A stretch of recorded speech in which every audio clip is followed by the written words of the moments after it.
2016 மதுரையில் ஜெயலலிதா அம்மையார் ஆற்றிய உரை தான் கடைசி உரை. மதுரையில் பொதுக்கூட்டம் மகாநாடு போல் நடத்தப்பட்டது. ஜெயலலிதா அம்மையார் பேசினார்கள் என்ற வீடியோவை நீங்கள் எடுத்து பாருங்கள். இப்போ அந்த கட்சியில் இருந்து வரக்கூடியவங்களை அதிமுகவில் சேர்த்துக்கிறாங்க. திராவிட கட்சி தான் அதுவும்.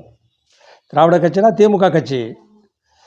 திமுக கட்சியில் உள்ளவங்களை அத்தனை பேரையும் இப்போ எடப்பாடி அவர்கள் பதவி ஆசைக்காக சேர்த்து கொள்கிறார்.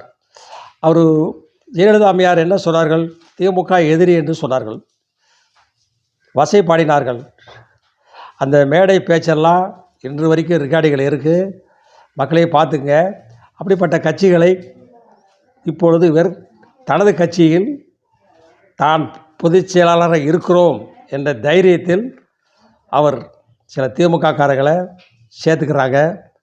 இது நல்லதுக்கா அப்படின்னா அந்த சட்டமன்ற உறுப்பினர்கள் தான் தெரிஞ்சுக்கணும். திரு முனிசாமி அவர்களும் இருக்கிறாங்க. புரிஞ்சு நடந்துங்க.